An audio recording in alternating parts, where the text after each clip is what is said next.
Everyone, welcome back to the channel. आज हम यहाँ पर एनवायरनमेंट के करंट अफेयर्स देखने वाले हैं। जनवरी से लेकर अभी तक के सारे रिवाइज करेंगे। और चलिए स्टार्ट करते हैं। पहला क्वेश्चन है, वीरांगना Durgavati tiger reserve is located in which state. तो ये टाइगर रिजर्व लोकेटेड है मध्य प्रदेश में। ऑप्शन नंबर डी इसका करेक्ट होगा। अब मध्य प्रदेश में कहाँ से आ गया, तो ये नया है। 7th टाइगर रिजर्व एमपी का डिक्लेयर किया गया है। भारत का 55th टाइगर रिजर्व है ये। एमपी में भी कहाँ पर है, तो सागर, दमोह और नरसिंहपुर डिस्ट्रिक्ट में ये मौजूद है। ठीक है, इन 3 डिस्ट्रिक्ट में ये टाइगर रिजर्व देखने को मिलता है। इसके अलावा 6 टाइगर रिजर्व एमपी में पहले से हैं, जो कान्हा, बांधवगढ़, सतपुड़ा, पेंच, पन्ना और संजय डुबरी टाइगर रिजर्व। अभी 7वां कौन सा हो गया, वीरांगना Durgavati tiger reserve. Dholpur Karauli tiger reserve is located in which state. ये है राजस्थान में और ये देश का 54th टाइगर रिजर्व किया गया था डिक्लेयर। 55th अभी एमपी का है, उससे पहले ये डिक्लेयर किया गया था नया tiger reserve, Dholpur Karauli tiger reserve. Approval कौन देता है टाइगर रिजर्व्स को, तो एनटीसीए जो है, नेशनल टाइगर कंजर्वेशन अथॉरिटी, इसके द्वारा अप्रूवल दिया जाता है कि किसी भी एरिया को टाइगर रिजर्व डिक्लेयर किया जाएगा या नहीं। ठीक है, राजस्थान में पहले से ही 4 टाइगर रिजर्व मौजूद थे, मुकुंदरा हिल्स, रामगढ़ विषधारी, रणथंभौर और सरिस्का टाइगर रिजर्व। अभी 5वां राजस्थान का है, धौलपुर करौली, और देश का 54th टाइगर रिजर्व है ये। अभी 55 टोटल टाइगर रिजर्व हैं भारत में। 55th कौन सा है वो अभी हमने देखा, वीरांगना दुर्गावती। 54th ये है, धौलपुर करौली। 53rd था रानीपुर टाइगर रिजर्व यूपी का, और 52nd था रामगढ़ विषधारी टाइगर रिजर्व राजस्थान का। When is world ozone day celebrated every year. इस दिन को हर साल 16 सितंबर को सेलिब्रेट किया जाता है, ऑब्जर्व किया जाता है। थीम क्या है इस दिन की 2023 के लिए, Montreal protocol, fixing the ozone layer and reducing climate change.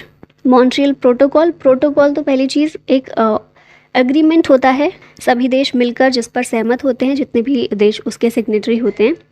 और मॉन्ट्रियल में ये प्रोटोकॉल हुआ था 1987 में, इसलिए इसका नाम है मॉन्ट्रियल प्रोटोकॉल। किस लिए प्रोटोकॉल था, तो ओजोन लेयर डिप्लीशन जो हो रहा है, ओजोन डिप्लीशन, उसको रोकने के लिए। ठीक है, इसमें ये डिसाइड किया गया था कि ओजोन लेयर को जो भी ऐसे सब्सटेंस हैं जो नुकसान पहुंचा रहे हैं, उनके प्रोडक्शन को हम रोकने का काम करेंगे सारी कंट्रीज़ मिलकर। ठीक है, तो उसी मॉन्ट्रियल प्रोटोकॉल से रिलेटेड इसकी थीम रखी गई है 2023 के लिए। ओजोन लेयर होती कहाँ पर है, जीके का इंपॉर्टेंट क्वेश्चन है ये। ओजोन लेयर किस लेयर पर मौजूद है, तो स्ट्रेटोस्फेयर में है। और ये हमें लिविंग थिंग्स को हार्मफुल यूवी रेडिएशन जो सन से आती है उसको रोकने का काम करती है, हम तक पहुँचने से रोकती है। ठीक है, ये वहीं लिखा हुआ है, मॉन्ट्रियल प्रोटोकॉल 1987 में इसको साइन किया गया था। और कुछ ओजोन डिप्लेटिंग सब्सटेंस कौन से हैं, एरोसोल्स हैं, क्लोरोफ्लोरोकार्बन और हेलोन्स। और इनको यूज़ किया जाता है, इन सब्सटेंसेस को, for cooling and refrigerating purpose.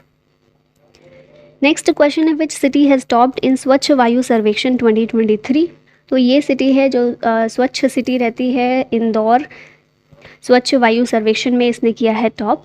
CPCB, central pollution control board के द्वारा ये सर्वेक्षण किया जाता है, और ये इनिशिएटिव है ministry of environment, forest and climate change का। अब इसमें हम कुछ देखें, टॉपर्स वगैरह को देखें या वर्स्ट परफॉर्मर्स को देखें, तो कैटेगरी 1 ऐसे सिटीज़ की है जिसमें 1 मिलियन से ज़्यादा पॉपुलेशन है। इसमें टॉप किया है इंदौर ने, और फिर सेकंड पर आगरा रहा है। वर्स्ट परफॉर्मर इसमें मदुरई है।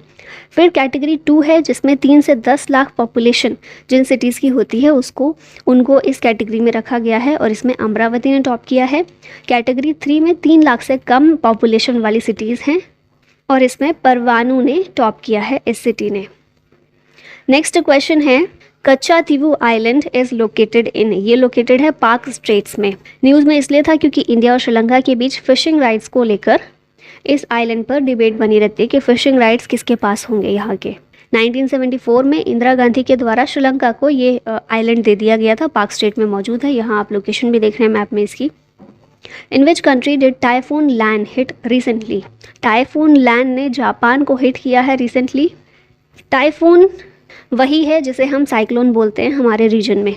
ठीक है, ट्रॉपिकल साइक्लोन होता है, जापान को इसने हिट किया, और यूएसए के द्वारा इसका नाम दिया गया था। Kuldiha wildlife sanctuary is located in which country, नहीं यहाँ पर स्टेट आएगा, किस स्टेट में मौजूद है ये, तो ओडिशा में है Kuldiha wildlife sanctuary. Option B correct होगा। न्यूज़ में इसलिए है क्योंकि इलीगल माइनिंग एक्टिविटीज़ यहाँ पर देखी गई। ठीक है, उड़ीसा में बालासोर डिस्ट्रिक्ट में ये मौजूद है और सिमलीपाल नेशनल पार्क से इसकी बाउंड्री टच होती है, बॉर्डर करता है ये। नेक्स्ट क्वेश्चन है, Batagaika crater is located in which country. तो ये क्रेटर जो है रशिया में लोकेटेड है, रशिया में देखने को मिलता है। और क्यों इसकी बात हो रही है न्यूज़ में, क्यों है? क्योंकि ये एक्सपैंड कर रहा है, ठीक है, ये अपना विस्तार कर रहा है, expanding at an alarming rate. World का लार्जेस्ट परमाफ्रॉस्ट क्रेटर है ये बटागायका क्रेटर, रशिया में मौजूद है। अब ये परमाफ्रॉस्ट क्या होता है? क्योंकि ये क्रेटर जो है परमाफ्रॉस्ट क्रेटर है। परमाफ्रॉस्ट होता है सॉइल या फिर under water sediment which remains below 0 degree Celsius at least 2 years. तो ये आप देख रहे हैं ना, कुछ इस तरह ये देखने को मिलता है। When is international tiger day celebrated. International tiger day को 29 जुलाई को हर साल सेलिब्रेट किया जाता है। अब यहाँ पर टाइगर सेंसस की बात कर लेते हैं। 2022 में टाइगर सेंसस रिपोर्ट जारी की गई थी, जिसमें बताया गया total number of tigers Bharat में कितने हैं? 3167, 3167, जिसमें सबसे ज़्यादा हैं मध्य प्रदेश में। इसे टाइगर स्टेट के नाम से भी जानते हैं। 785 टाइगर्स एमपी में है मैक्सिमम टाइगर। फिर सेकंड नंबर पर कर्नाटका में है 563 टाइगर्स। उत्तराखंड में थर्ड नंबर पर 560 टाइगर्स हैं। और अगर हम देखें टाइगर रिजर्व के मामले में कि कौन सा ऐसा टाइगर रिजर्व है जहां पर सबसे ज़्यादा टाइगर्स पाए जाते हैं, वो उत्तराखंड का जिम कॉर्बेट टाइगर रिजर्व है। ठीक है, स्टेट के मामले में एमपी में सबसे ज़्यादा है, टाइगर रिजर्व में जिम कॉर्बेट टाइगर रिजर्व में सबसे ज़्यादा है। When was project tiger launched. Project tiger को 1 अप्रैल 1973 में लॉन्च किया गया था। अब ईयर तो याद रहता है, 1973 प्रोजेक्ट टाइगर लॉन्च हुआ। प्रोजेक्ट एलिफेंट 1992 में लॉन्च हुआ था। तो ईयर तो सबको याद रहता है, डेट याद रखिएगा, 1 अप्रैल को लॉन्च किया गया था। अभी न्यूज़ में क्यों है? इसलिए है क्योंकि प्रोजेक्ट टाइगर और प्रोजेक्ट एलिफेंट इन दोनों को मर्ज कर दिया गया है। मर्ज इन दैट सेंस कि कहीं ऐसा कोई टाइगर रिजर्व या कोई नेशनल पार्क ऐसा है जहाँ पर टाइगर भी हैं और एलिफेंट भी हैं, तो वहाँ पर प्रोजेक्ट टाइगर भी चलाया जा रहा है, प्रोजेक्ट एलिफेंट भी चलाया जा रहा है और दोनों अलग अलग चलाए जा रहे हैं।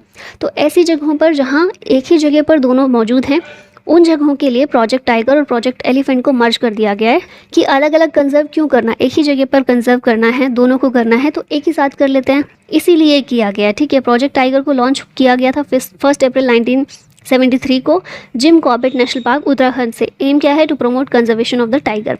प्रोजेक्ट एलिफेंट को फरवरी 1992 में लॉन्च किया गया था ताकि एशियाटिक एलिफेंट को कंजर्व किया जा सके और उनके नेचुरल हैबिटेट को बचाया जा सके।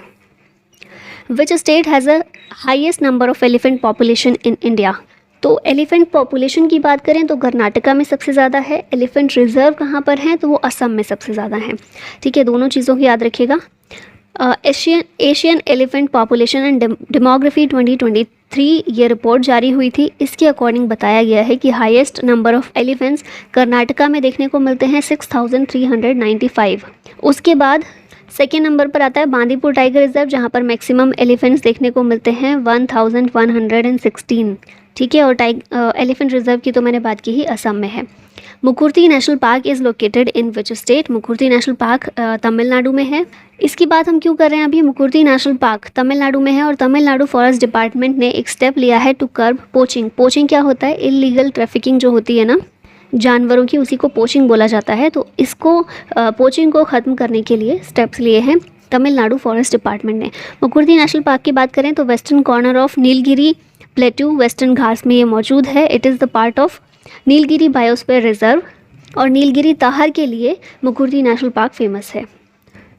Ramgarh Vishdhari tiger reserve is located in which country, नहीं स्टेट होगा। ठीक है, इसको ठीक करके स्टेट कर लीजिएगा। तो हमने देखा ये रामगढ़ विषधारी राजस्थान का है और पहली बार ऐसा हुआ है कि 3 कब्स का जन्म यहाँ पर हुआ है। ठीक है, इसीलिए न्यूज़ में था। Recently which river declared as a non perennial river. ये नॉन पेरेनियल रिवर कौन सी होती है? ऐसी रिवर जो कि थ्रू आउट द ईयर नहीं बहती है। ठीक है, पूरे साल नहीं बहती, सीजनल जिसको बोलते हैं ना, उस तरह की होती है कि जब बारिश का मौसम है उस टाइम पर वो फ्लो करती हैं, उसके बाद वो सूख जाती हैं। ऐसी रिवर्स को बोलते हैं नॉन पेरेनियल रिवर। और ये रिवर गोमती डिक्लेयर की गई है उत्तर प्रदेश गवर्नमेंट के इरिगेशन डिपार्टमेंट के द्वारा, और ये तो मैंने बता ही दिया है। When is world environment day observed every year? World environment day 5 जून को हर साल सेलिब्रेट किया जाता है। थीम इंपॉर्टेंट है, सॉल्यूशंस टू प्लास्टिक पोल्यूशन इसकी थीम है। एस्टेब्लिश हुआ था ये दिन यूएन जनरल असेंबली के द्वारा 1972 में, यानी कि 1972 से हमने 5 जून को वर्ल्ड एनवायरनमेंट डे के रूप में सेलिब्रेट करना स्टार्ट किया है। थीम याद रखिएगा, ये काफ़ी इंपॉर्टेंट है। Who has launched Aravalli green wall project? तो इस प्रोजेक्ट को हमारे जो एनवायरनमेंट और फॉरेस्ट मिनिस्टर हैं भूपेंद्र यादव, उनके द्वारा लॉन्च किया गया है। ठीक है, Aravalli green wall project inaugurated by Bhupender Yadav, हमारे फॉरेस्ट मिनिस्टर हैं। एम क्या है इस ग्रीन वॉल प्रोजेक्ट का? आप पिक्चर में भी यहाँ पर देख रहे होंगे। इसका एम है to create 1400 kilometre long and 5 kilometre wide green belt. कहाँ पर? Around Aravalli mountain range. ये जो आप देख रहे हैं अरावली माउंटेन रेंज है। अब इसी के अराउंड हमें ग्रीन बेल्ट क्रिएट करनी है। It will help to combat desertification and to restore degraded land. Aravalli range जो है कहाँ से कहाँ तक जाती है, तो आप यहाँ मैप में भी देख रहे हैं, थोड़ा आइडिया लग रहा होगा। गुजरात, राजस्थान, हरियाणा और दिल्ली, इन 4 राज्यों से होकर ये गुजरती है। ओल्डेस्ट फोल्ड माउंटेन है धरती पर, ठीक है, सिर्फ भारत पर नहीं, धरती पर ओल्डेस्ट फोल्ड माउंटेन्स हैं। और इसकी हाईएस्ट पीक है गुरु शिखर माउंट आबू। गुरु शिखर पर्वत पर माउंट आबू जो है वो इसकी हाईएस्ट पीक है। और यहाँ आप देख रहे हैं पोरबंदर से शुरुआत होती है इसकी और पानीपत पर जाकर खत्म होता है। ठीक है, एक कोना पानीपत और दूसरा Porbandar. Eravikulam national park is located in which state? तो ये नेशनल पार्क लोकेटेड है केरला में, ऑप्शन सी यहाँ पर करेक्ट है। वेस्टर्न घाट में है ये। न्यूज़ में इसलिए है क्योंकि रिसेंटली फर्न पार्क यहाँ पर स्टेब्लिश किया गया। आप यहाँ पिक्चर में भी देख रहे होंगे फर्न पार्क, फर्नेरियम यहाँ पर स्टेब्लिश हुआ है। ठीक है, फर्न्स क्या होते हैं? तो ये ऐसे प्लांट्स हैं जिनमें कोई फूल नहीं होता है और हेल्दी फॉरेस्ट का एक इंडिकेटर होते हैं ये। नेक्स्ट क्वेश्चन है, India's first dugong conservation reserve will be built in which state? तो इंडिया का पहला डुगोंग कंजर्वेशन रिजर्व इसको तमिलनाडु में बनाया जाएगा, ऑप्शन ए करेक्ट है। पाक बे तमिलनाडु में। डुगोंग के बारे में देखें तो ये शाकाहारी होती हैं, हर्बीवोरस होती हैं और मैमल होती है।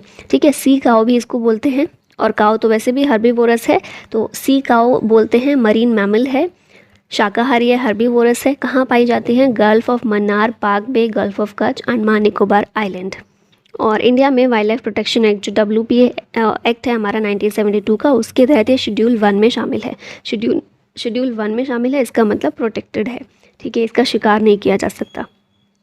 और ये लोकेशन है, आप देख लीजिए, यहाँ पर पाक बे है जहाँ पर ये रिजर्व को हमें बनाना है। ठीक है, who has launched international big cat alliance? International big cat alliance दुनिया में जो 7 मेजर बिग कैट्स हैं उनके कंजर्वेशन के लिए इसको इस्टेब्लिश किया गया है। भारत ने ही इसकी शुरुआत की है। लॉन्च किसने किया है? Indian prime minister Narendra Modi ने। ठीक है, तो ऑप्शन ए यहाँ पर करेक्ट होगा। International big cat alliance for conservation of 7 big cats. ये 7 बिग कैट्स कौन से हैं? Tiger, lion, leopard, snow leopard, cheetah, jaguar और प्यूमा। ठीक है, ये 7 बिग कैट्स हैं जिनका कंजर्वेशन हमें करना है। जिस तरह से प्रोजेक्ट टाइगर चलाया था, जिस तरह से प्रोजेक्ट एलिफेंट चलाया था, उसी तरह से ये भी एक इंटरनेशनल अलायंस बनाया गया है। मेंबर कंट्रीज़ इसमें जो ये 7 बिग कैट्स हैं ना, इनके रेंज वाली 97 कंट्रीज़ इसमें शामिल हैं, और बाहर से भी कोई और कंट्री भी अगर शामिल होना चाहती है तो उसके लिए भी मेंबरशिप अलाउड है। 12 new cheetahs has been introduced in India from which country? तो 12 चीता आए थे भारत में साउथ अफ्रीका से। इससे पहले नामीबिया से 8 चीता आए थे, और सारे चीताज को रखा गया है कूनो नेशनल पार्क में। ठीक है, अंडर फर्स्ट चीता रिहेबिलिटेशन प्रोजेक्ट। नेक्स्ट है, फीमेल चीता Sasha found dead eight which national park recently? तो सारे चीता कहाँ रखे गए हैं? कूनो नेशनल पार्क MP में है ना, तो वहीं पर इसकी डेथ भी होगी, ऑब्वियस सी बात है। ये जो साशा चीता है जिसकी डेथ हुई है, इसको नामीबिया से लेकर आया गया था। ठीक है, नेक्स्ट है, cyclone Biparjoy named by which of the following country? तो साइक्लोन बिपरजॉय का नाम दिया गया है बांग्लादेश के द्वारा, ऑप्शन बी यहाँ पर करेक्ट है। Cyclone Biparjoy powerful tropical cyclone है, फॉर्म हुआ था अरेबियन सी में, और इंडिया और पाकिस्तान को इसने अफेक्ट किया था। नाम इसको दिया है बांग्लादेश ने। अब यहाँ पर कुछ साइक्लोन्स हैं जिनके नाम कौन सी कंट्री ने दिए हैं ये मेंशन किया गया है। तो साइक्लोन जवाद जो है सऊदी अरबिया के द्वारा दिया गया था। शाहीन का नाम कतर ने दिया, यास ओमान। गति का नाम, गति तो समझ में आ रहा होगा है ना, भारत ही दे सकता है क्योंकि थोड़ा हिंदी नेम है। फिर साइक्लोन ताउकाते, ये नाम म्यांमार के द्वारा दिया गया था। फिर उसके बाद है साइक्लोन गुलाब, पाकिस्तान ने दिया है। निवार ईरान के द्वारा, निसर्ग बांग्लादेश ने दिया, आसानी श्रीलंका और सितरंग थाईलैंड के द्वारा दिया गया है। Which state has been ranked first for overall environmental performance, ये स्टेट है हमारा तेलंगाना। ओवरऑल एनवायरमेंट परफॉर्मेंस में इसने टॉप रैंक हासिल की है। State of India's environment report जारी की गई थी, किसने रिलीज़ किया इसको? Centre for science and environment ने, CSE ने। ठीक है, ओवरऑल एनवायरमेंट परफॉर्मेंस में तेलंगाना टॉप पर है क्योंकि इसने अपने फॉरेस्ट कवर बढ़ाए हैं, साथ में म्यूनिसिपल वेस्ट ट्रीटमेंट के लिए भी ये रहा है टॉप पर। सेकंड MP रहा है, थर्ड पर दिल्ली और फोर्थ नंबर पर Gujarat. Which state declared Thanthai Periyar wildlife sanctuary as the 18th wildlife sanctuary, तो ये जो है Thanthai Periyar wildlife sanctuary Tamil Nadu की है। ठीक है, जिसे 18th वाइल्ड लाइफ सेंचुरी के रूप में डिक्लेयर किया गया है रिसेंटली। ये इरोड डिस्ट्रिक्ट ऑफ तमिलनाडु में है और यहाँ पर एनिमल्स कौन कौन से पाए जाते हैं इस सेंचुरी में? तो 10 टाइगर्स यहाँ पर हैं, एलिफेंट्स हैं, लेपर्ड्स हैं, वाइल्ड बोर्स, गॉर्स और deer. Who has launched Save Wetlands campaign for wetland conservation? Wetland conservation के लिए सेव वेटलैंड्स कैंपेन इसको शुरू किया है हमारे भूपेंद्र यादव, फॉरेस्ट मिनिस्टर ने। Environment, forest and climate change minister हैं हमारे। और इंडिया में रामसर साइट्स कितनी हैं? क्योंकि वेटलैंड्स कंजर्वेशन का एक बहुत बढ़िया तरीका ये है इंटरनेशनल लेवल पर कि रामसर साइट्स घोषित कर दिया जाता है उन जगहों को। तो भारत में अभी फ़िलहाल कुल 75 रामसर साइट्स हैं। Neelakurinji plant is mainly found in which region of India? तो नीलकुरुंजी प्लांट जो है ये आप देख रहे हैं ना, पूरा पर्पल कलर के फूल होते हैं, वेस्टर्न घाट में पाए जाते हैं। इंपॉर्टेंट इसलिए हैं क्योंकि 12 साल लगते हैं इसमें ये फूल होने में। ठीक है, तो लंबे इंतज़ार के बाद हमें देखने को मिलते हैं, 12 सालों बाद इस तरह का एक पूरा फील्ड देखने को मिलता है। इसको इंक्लूड किया गया है WPA की शेड्यूल 3 लिस्ट में। ठीक है, प्रोटेक्टेड प्लांट की लिस्ट में इसको शामिल किया गया है by ministry of environment, forest and climate change. Western घाट में पाए जाते हैं from Mangala Devi hills to Nilgiri hills. Next है India to be covered by Doppler weather radar network by which year? तो ये 2025 तक डॉपलर वेदर रडार नेटवर्क के ज़रिए इंडिया को कवर किया जाएगा। अच्छा, जो दिल्ली में मौसम विज्ञान भवन है, जब मैं उसके बाहर से जा रही थी तो मेरी भी नज़र इस पर गई थी और कई बार बाहर से निकले लेकिन इस पर कभी नज़र नहीं गई। अभी लास्ट टाइम ही जब गई, इस पर नज़र गई तो ये लगा कि ये फ़ुटबॉल क्यों रखी हुई है, मौसम विज्ञान भवन जो है उसके ऊपर फ़ुटबॉल का क्या काम है? क्योंकि इसका शेप कुछ ऐसे ही ना फुटबॉल की तरह बनाया हुआ है। आप ऐसे किसी को पता हो रीज़न तो बताइएगा ज़रूर। अब बात कर लेते हैं क्वेश्चन की। डॉपलर वेदर रडार नेटवर्क ये क्या काम करेगा? एक्सट्रीम वेदर इवेंट्स को प्रिडिक्ट करेगा। ठीक है, ministry of earth and sciences के द्वारा इसको अनाउंस किया गया। मिनिस्टर कौन है? जितेंद्र सिंह। नेक्स्ट है how many Himalayan medicinal plants have included in IUCN red list? तो 3 हिमालयन मेडिसिनल प्लांट्स हैं जिनको इस लिस्ट में शामिल किया गया है, थ्रेटेंड स्पीशीज़ की लिस्ट में। ठीक है, कौन से हैं ये? मीजोट्रोपिस पेलिटा, फिर है फ्रिटिलोरिया सिरोसा और डेक्टाइलोरिजा हेटागिरिया। तो ये 3 प्लांट्स हैं, साइंटिफिक नेम्स हैं ये तीनों के। 3 हिमालयन मेडिसिनल प्लांट्स हैं तीनों जिनको थ्रेटेंड स्पीशीज़ की लिस्ट में शामिल किया गया है। Who became second Indian to join COP28 advisory committee to address climate crisis? तो ये पिक्चर में आप इनको देख रहे हैं, कौन है? मुकेश अंबानी हैं जो इस एडवाइजरी कमेटी में शामिल हुए हैं COP28 की। COP मतलब होता है कॉन्फ्रेंस ऑफ पार्टीज़। UAE इसको होस्ट करने वाला है और इसमें क्लाइमेट क्राइसिस को एड्रेस करने के लिए एडवाइजरी कमेटी जो बनी है उसमें ज्वाइन करने वाले सेकेंड इंडियन हैं। Cyclone Mandous named by which of the following country? तो ये साइक्लोन जो है इसको नाम दिया है UAE ने। बे ऑफ बंगाल में ये फॉर्म हुआ था और इससे तमिलनाडु, आंध्र प्रदेश, श्रीलंका ये सभी अफेक्ट हुए हैं। Centre approved Terai elephant reserve in which state और UT? तो तराई एलिफेंट रिजर्व है उत्तर प्रदेश में, ऑप्शन C करेक्ट है। Ministry of forest and environment के द्वारा अप्रूवल ये दिया गया है। 3049 स्क्वायर किलोमीटर पर ये स्थित है, including Dudhwa tiger reserve and Pilibhit tiger reserve, ये दोनों भी इस एलिफेंट रिजर्व के अंदर आ जाते हैं। Anamalai tiger reserve of which state launched jumbo trails recently? इसका आंसर होगा तमिलनाडु। ठीक है, तमिलनाडु में अन्नामलाई टाइगर रिजर्व यहाँ पर जंबो ट्रेल्स को लॉन्च किया गया है। एम क्या है इसको लॉन्च करने का? To educate visitors about elephant, the flora fauna of Anamalai tiger reserve. Next है which country hosted COP27 international climate conference. COP28 कौन करने वाला है? यूएई। COP27 किया था इजिप्ट ने। ठीक है, इंडिया से भूपेंद्र यादव हमारे एनवायरनमेंट मिनिस्टर ने इसमें पार्टिसिपेट किया था। अब यहाँ पर कुछ की फाइंडिंग्स देख लेते हैं COP27 की। 2022 में जो हुआ था United Nations climate change conference, November 2022 में हुआ था शर्म अल शेख इजिप्ट में। पार्टिसिपेंट कौन थे? UNFCCC के member countries. UNFCCC UN framework convention on climate change, इसकी जितने भी मेंबर कंट्रीज़ हैं वो सब पार्टिसिपेट करती हैं इसमें। ठीक है, आउटकम्स क्या निकले थे?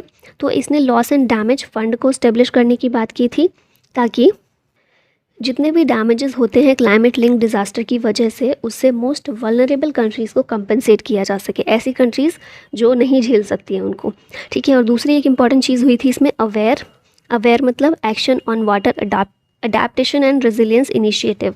वाटर सिक्योरिटी को एड्रेस करने के लिए अवेयर को भी लॉन्च किया गया था। इसके बाद हम देखें तो एक इम्पॉर्टेंट चीज़ है, in our life time campaign launch किया इंडिया और UNDP ने मिलकर। Global shield climate fund G7 के द्वारा लॉन्च किया गया था COP27 में, और mangrove alliance for climate MAC को लॉन्च किया गया UAE और इंडोनेशिया के द्वारा। ठीक है, इसमें इंडिया भी एक मेंबर है। फिर इंडिया के अलावा श्रीलंका, ऑस्ट्रेलिया, जापान, स्पेन, ये सारी कंट्रीज़ भी इसकी मेंबर हैं। नेक्स्ट क्वेश्चन है global shield climate fund has been launched by. तो पीछे ही हमने देखा है, आपको याद होगा, ध्यान से देखा होगा, तो G7 के द्वारा ये क्लाइमेट फंड को लॉन्च किया गया था COP27 में। एम क्या है? To provide funding to countries suffering from climate disaster. अब G7 की बात हुई है तो यहाँ देख लेते हैं ग्रुप ऑफ 7। 1975 में इसकी स्थापना हुई थी। 7 member countries plus European union भी इसमें शामिल है। ये 7 कंट्रीज़ कौन सी हैं? Japan, USA, Italy, Canada, England, Germany और फ्रांस। इसको आप जूस GF के ज़रिए भी याद कर सकते हैं। जूस विद GF ग्रैंडफादर है, गर्लफ्रेंड नहीं। फिर यहाँ पर हम G7 समिट की बात करें तो 47th G7 समिट 2021 में जो हुई थी UK में, 48th 2022 में जर्मनी में हुई। अब 49th जो है 2023 में जापान में वो होगी। How many countries have joined together to form the Ambition on Melting Ice on Sea Level Rise and Mountain Water Resources Group? बहुत लंबा नाम है इस ग्रुप का, क्या नाम है फिर से पढ़ते हैं? Ambition on melting ice on sea level rise and mountain water resources group. इस ग्रुप में कितनी कंट्रीज़ शामिल हुई हैं? तो 18 कंट्रीज़ इसमें शामिल हुई हैं। ठीक है, ऑप्शन बी करेक्ट है। अब आप नाम पढ़िए इसका। 18 कंट्रीज शामिल हुई हैं COP27 में। आइसलैंड और चिली, ये जो 2 कंट्री हैं, इनके द्वारा इसको लीड किया जाता है। एम क्या है? To ensure impacts of cryosphere loss. Cryosphere क्या है? अर्थ का फ्रोजन पार्ट जो है ना, उसको क्रायोस्फेयर कहते हैं। जैसे हमारा आर्कटिक और अंटार्कटिक रीजन है पूरा। ठीक है, अब इसमें कौन कौन सी चीज़ें शामिल की जाती हैं? तो snow and ice on land, इसको भी इसमें शामिल किया जाता है। ग्लेशियर्स इसमें शामिल है। सी आइस जो है वो भी इसमें शामिल है। Lake and river ice, icebergs, मतलब पूरी जितनी भी आइस है ना हमारे अर्थ पर, फ्रोज़न पार्ट जितना भी है, वो सब कुछ इसमें शामिल किया जाता है, फ्रिज की आइस को छोड़कर। और ये इफेक्ट तो आपको पता ही होगा, NCERT में पढ़ा है हमने स्कूल में। 70% अर्थ का फ्रेश वाटर जो है वो स्नो और आइस के रूप में ही मौजूद है, इसलिए पीने के लिए बहुत कम पानी रहता है लिक्विड फॉर्म में।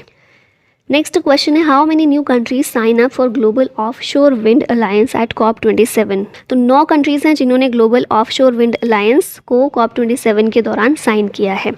ठीक है, global offshore wind alliance set up by IRENA. IRENA क्या? International renewable energy agency, Denmark में है। 9 कंट्रीज़ कौन सी हैं जिन्होंने इसको साइन किया है? USA, UK, Japan, Belgium, Colombia, Germany, Ireland, Netherlands, Norway. Objective है इसका to boost offshore wind power. Offshore wind capacity will need to exceed 2000 gigawatt by 2050 to achieve net zero. Emissions Gap Report 2022 The closing window has been released by। इस report को release किया है UNEP United Nations environment programme ने COP27 के दौरान। इस report में कहा गया है कि इंडिया का पर कैपिटा GHG एमिशन कितना है? 2.4 टन CO2 इक्विवेलेंट। ठीक है, फिर वर्ल्ड का एवरेज है 6.3 टन CO2 इक्विवेलेंट, जो कि इंडिया से बहुत ज़्यादा है। टॉप कंट्रीज़ कौन सी हैं पर कैपिटा जीएचजी एमिशन में? तो ये हैं यूएसए और रशिया। यूएसए का 14 है, रशिया का 13 है, तो इनका सोचिए कितना ज़्यादा है। इंडिया का है सिर्फ 2.4, लेकिन ये भी बहुत ज़्यादा ही है जिसको हम और कम करने की कोशिश कर रहे हैं। पर हाँ, यूएसए और रशिया जैसी डेवलप्ड कंट्रीज़ को तो बहुत ज़्यादा कम करने की ज़रूरत है। Which country announced mangrove alliance for climate initiative? तो ये हमने देखा था, इंडोनेशिया और यूएई दोनों ने मिलकर mangrove alliance for climate initiative को लॉन्च किया है। भारत भी इसमें शामिल है। भारत के अलावा श्रीलंका, ऑस्ट्रेलिया, जापान, स्पेन ये सब शामिल हैं।